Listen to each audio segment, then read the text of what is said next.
عبد الرحمن 3 سنوات، الطفل المعجزة، النابغة القرآنية. حباه الله بصوت رنان، يرتل القرآن ترتيلا، يحفظ عن ظهر قلب ما تيسر من السور الطوال، حبا متراكبا دون قراءة أو تمحيص، ولا أخطاء في قواعد التلاوة أو الخلط بين السور القرآنية والآيات. قدرة عجيبة في الحفظ واختزال كلام المصطفى والمولى عز وجل. أخذتنا الدهشة وسكنتنا الحيرة حينما علمنا أن عبد الرحمن يرتل القرآن بهذه البراعة، بالرغم من أنه تأخر عن النطق لمدة 2 سنين. ولما فكت عقدة لسانه نطق بسورة الكهف دون تكلف أو إجهاد في مخارج الحروف. والسماء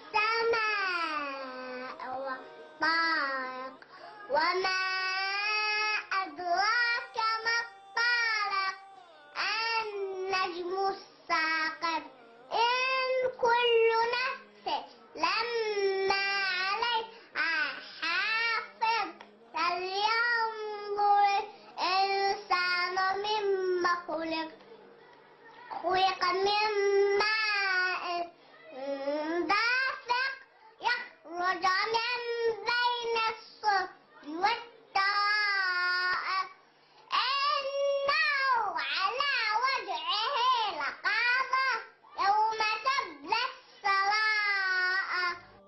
يا حامل القرآن قد خصك يلتزم في تلاوته الاستعاذة من الشيطان الرجيم واحترام أغلب أحكام المد في التلاوة، ولا يفوت عبد الرحمن الصلاة والسلام على النبي محمد الكريم عند ذكره.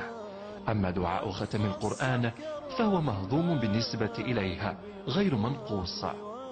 بعض من أسرار هذه الموهبة الربانية أن والدة عبد الرحمن وهو في بطنها توحمت على سورة الكهف، كانت مواظبة على قراءتها يوميا، تشعر بالراحة والطمأنينة ما إن تفرغ منها. ولا يستبعد والد عبد الرحمن أن يكون قرة عينيها قد تأثر بسماع القرآن قبل أن يرى نور الدنيا.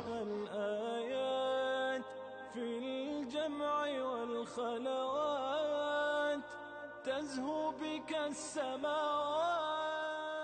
اللي فيه لما تلقى حافظ يعني مثلا سورة الكهف وسورة مريم ولقمان وتبارك والمعارج وجزء عامة، يعني من عما يتساءلون حتى القضاء بالناس، يعني حاجة يعني هذه ربانية.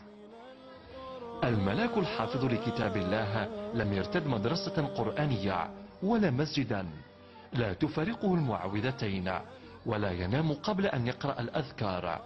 توج عبد الرحمن بلقب فارس القرآن الكريم في الجزائر، وببرنوس ذهبي ألبسه إياه مقرئ المسجد الأقصى الشيخ محمد رشاد الشريف. بين نفسه دوما آيات من الذكر الحكيم، وفي قلبه حب للرسول الكريم، وفي وجدانه إيمان عميق بالعلي العليم. سبحان من خلق فأبدع الخلق.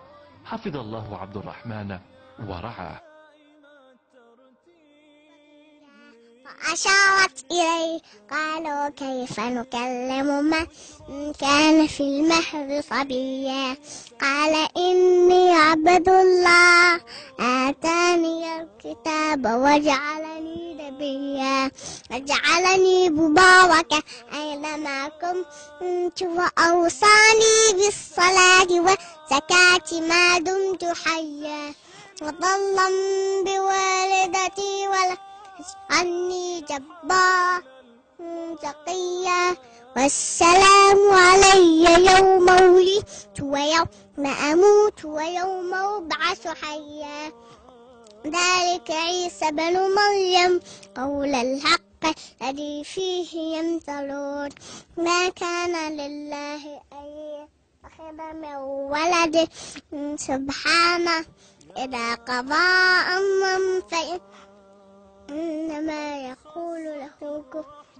فيكون وإن الله ربي وربكم فاعبدوه هذا صراط مستقيم فاختلف الأحزاب من بينهم فويل احتفلوا من مشهد يوم عظيم أسمع بهم وأبصر يوم يأتوننا لكن الظالمون يوم في ضلال مبين وعندهم يوم الحسرة قد يسأمهم في غفلة وهم لا يؤمنون إنا نحن نرث الأرض ومن عليها وإلينا يرجعون.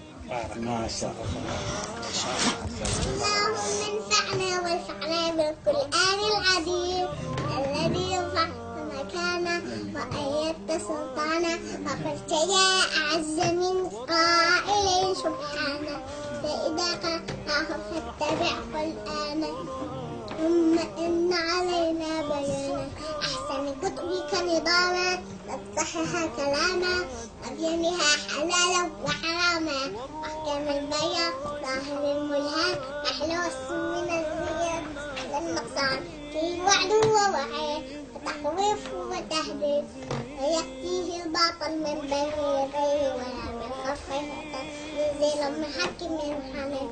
اللهم اجعلنا من القرآن الذين هم أهلك وخاصتك هذا الجلال والإكرام.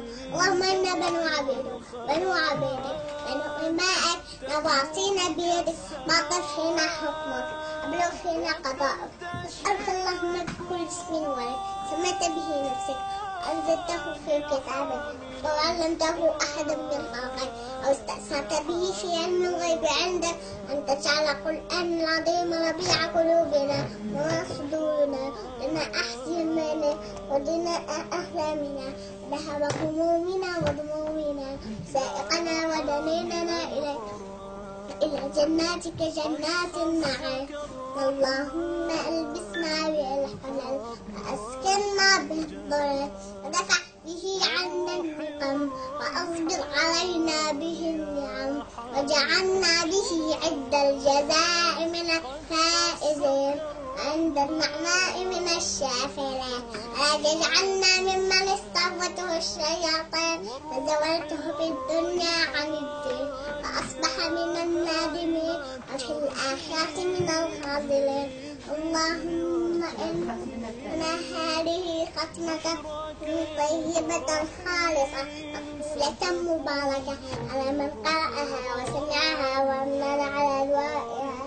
اللهم صل وسلم على نبينا محمد وعلى آله وصحبه وأصحابه.